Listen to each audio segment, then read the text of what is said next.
Hey guys, welcome back to the channel. We are back here in the shop with Tom and Carter, and I think today we're going to be putting the camshaft in, maybe getting the heads on, or at least one head, you know the story behind that, on the 440.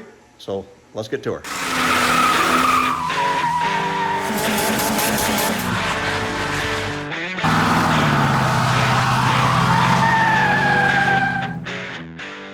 So if you don't remember from the last video, I'm going to link that right up here in the corner. We were getting the pistons put into the block here, and somebody... Yes, okay, I did it. Somebody broke a ring, and we're waiting for that to come in. It's been a couple of weeks, actually, since we've done that. So we can't go too far, but I think what we are going to do is we're going to get the camshaft put in. We're also going to get the timing gears put on the front, as well as get the oil pump set into place, and then we can get the timing cover on it. That puts us one step closer to getting this thing painted and ready to drop in the car. We've got one side here that we can actually get the heads ready for if we wanted to. Head gasket and get that mounted on there. My big concern is with the weight. These are a heavy motor, and we're sitting on this cheap $99 engine stand, and I'm not sure if it can handle the weight, so we may have to do something to help support that. Anyways, we're going to grab the camshaft, get it lubed up, cram it in there. I think Tom's got a hammer for that. And we'll get the timing gears, oil pump. So let's do a little bit of a time lapse and get it done.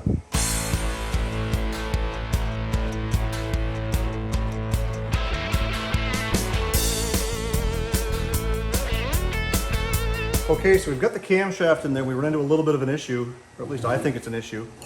We get all the way in, and when we get to this bearing here, it seems like it's a little bit tight. Now I've got this pushed all the way through, so it's spinning quite freely, which in my opinion is the way a camshaft should spin without any other anything attached to it.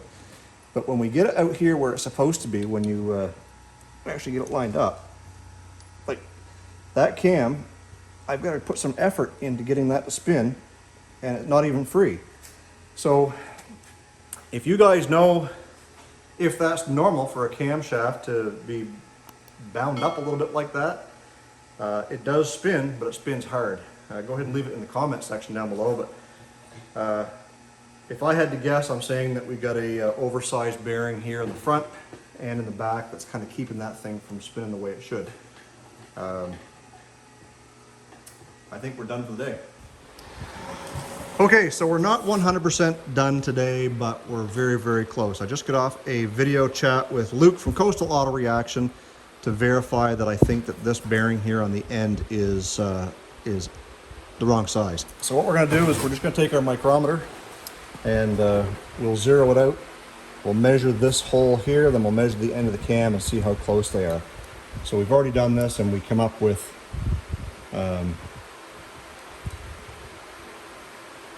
1994 is how big that opening is, 1995.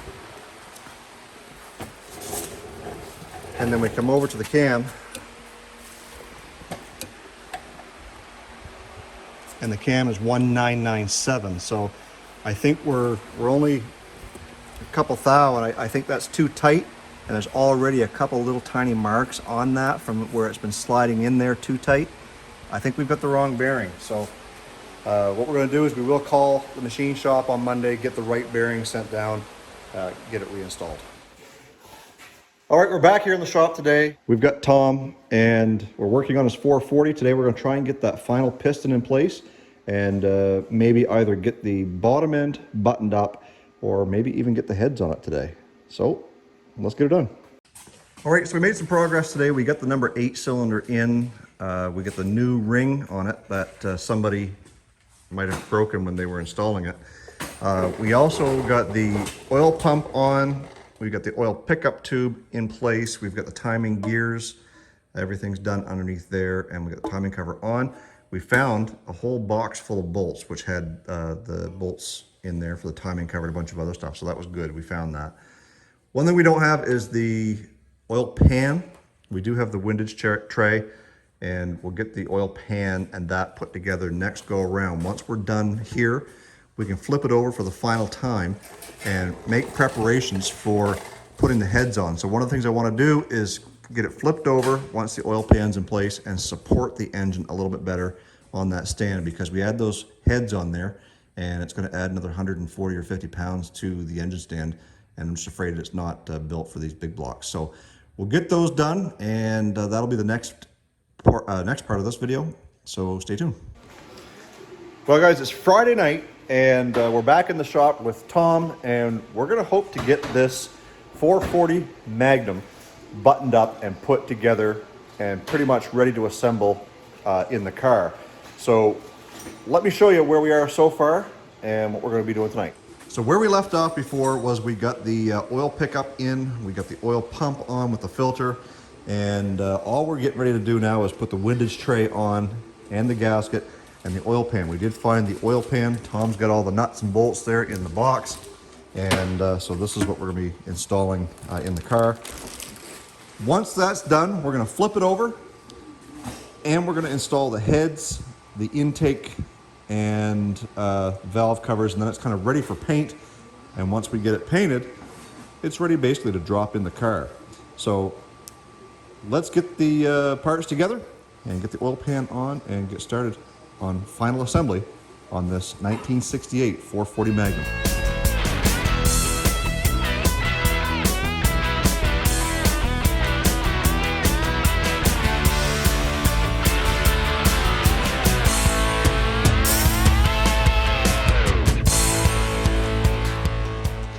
Okay, so you saw in the time lapse we got the base pan on. We've also got the harmonic balancer on there. Time to flip it over and get started on getting those heads and the water pump on, and maybe we can even get that intake on tonight. So let's get her flipped over. All right, so we've got the head gasket down in place.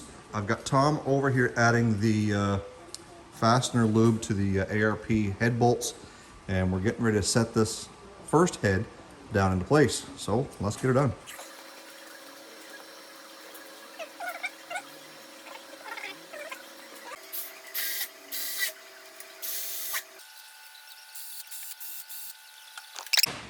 Okay, so we've got our first head, the driver's side head. Got a few bolts in there to secure it down. We'll get the rest of them once Tom's done with them.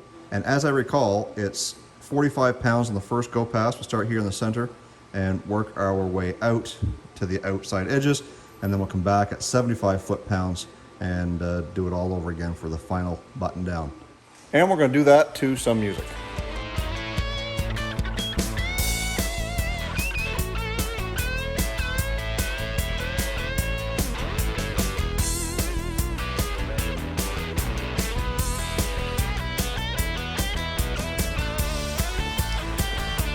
All right, guys, this is about as far as we got. We got held up a little bit by that crank bolt, but nevertheless, we're going to order a new one. We're going to get new intake gasket pan there, and we got the heads on. That's a big step forward. The engine's getting bigger. We've got the base pan on, and Tom had just mentioned that when we're done working on it, we usually put the bag over top of the engine. Well, we can't really do it anymore because the engine's just so big. So we're going to cover the top. We're just running out of time now tonight. It's 9:30, so by the time we get cleaned up and out of here, it'll be 10 o'clock. But nevertheless, great accomplishment tonight. When we come back, we'll have all the pieces we need to button up the top end with valve covers, the intake, the water pump, and that crank bolt. Get the distributor on there. Actually, we'll be able to paint it before we put the distributor in, but we'll get it painted, ready to drop in that 440. What do you think, Tom? I'm excited. Pretty excited, eh? Yeah. Yeah. Getting there. We're going to call it quits, get cleaned up, and we'll probably be back here for you guys in just a few minutes, but for us, maybe one night next week.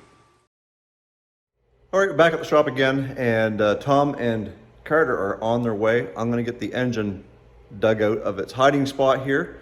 Today, we're going to put the intake manifold, water pump, and try and button this thing up so that we're pretty much ready to drop it in the car. So let's get it unpacked.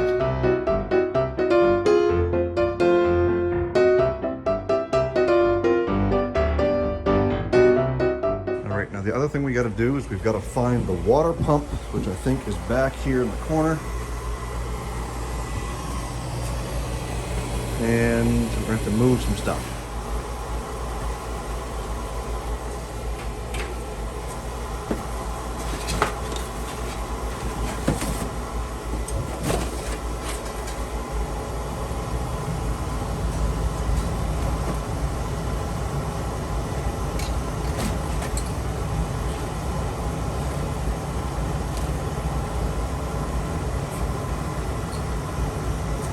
how awesome would it have been to get a 440 crammed under the hood of this 36 Dodge. So Tom's already got this water pump housing with a new water pump on it. The fan's all cleaned up. Everything's been sandblasted and put together. When I was moving the fan around, one thing I did notice was I felt a little bit of a grinding sensation. And if you look right in there, you'll see that the bolts that are in there are a little bit too long. And my guess is because the pulley's not on there yet, and it's not spacing those bolts away from everything, and that's just kind of hitting and grinding. So let's get that fan off there. We'll find the water pump pulley and get the water pump mounted to the front of the engine and start putting this thing back together. How's that? Okay? Looks good to me. How's that for you? Good. Get this last right here to be... Yep. So Tom and Carter showed up, and they're just getting the intake bolts and these hold downs cleaned up so that we can get them installed and ready for some paint. And Carter's over here, he's cleaning up the intake gasket and getting it ready so that we can get it installed and get that bolted down once Tom is done getting his pieces cleaned up. And I'm over here trying to find all the proper bolts for the water pump housing to get it installed and get that done. So far, I'm short 2 bolts. The bad news is we're out of RTV that I can use in this gun. The good news is that the intake gasket came with this squeezable tube, which, well, it just makes it hard to install. So we're ready to get a little skim on the underside and then put this down. We'll bolt down the retaining clips on the front and back, and then we'll put a little skim on the upper side here, and then we'll be able to drop the intake gasket, which is right down there on the floor, onto the engine. Once that's cleaned up, then all that stuff is cleaned inside.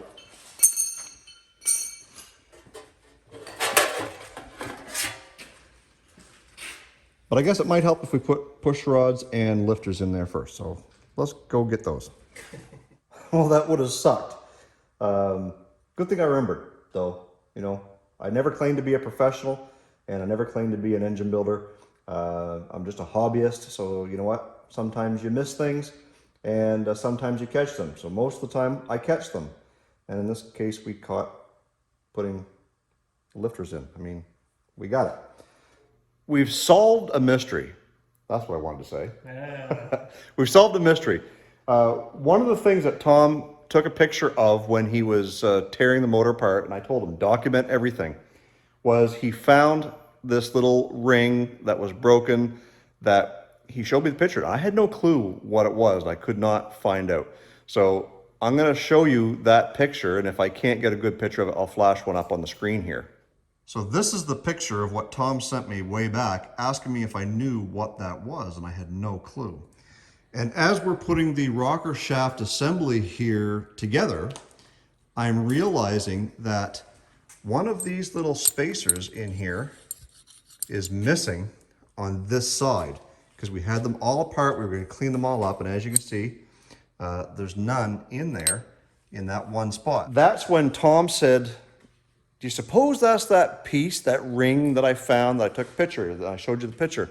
And upon further inspection, we believe 100% that's exactly what that was. So we're on the hunt for a rocker shaft spacer ring. I don't know what the technical term for it is, but we're going to be doing making some phone calls and looking for those. If you guys have one of those kicking around for a 440 or a big block, I almost think they might be the same for the LA engines as well. But nevertheless, message me on Instagram and let me know, and we'll make sure that we hook up for that and see if we can get it together, because I might not be able to find one locally. Anyway, that's where we are tonight. We've got the intake manifold on, the valley pan, you saw that. We did get the lifters in, which is a good thing.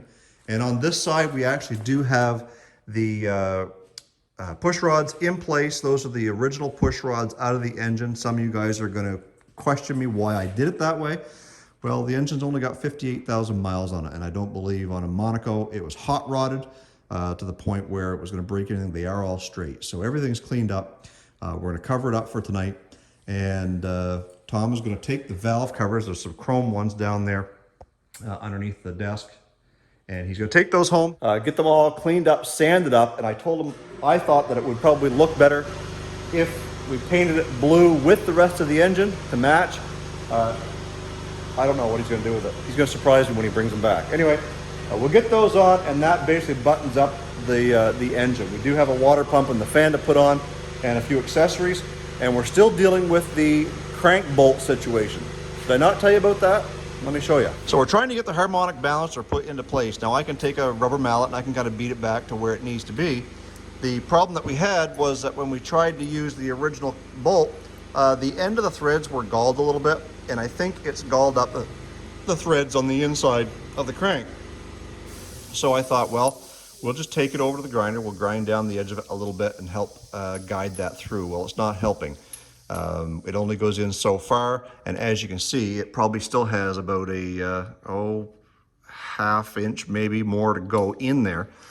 So I told Tom, let's order a new bolt from Summit. We got the new bolt in, and as you can tell by the shiny spots on the end of that bolt, well, it's starting to do the same thing.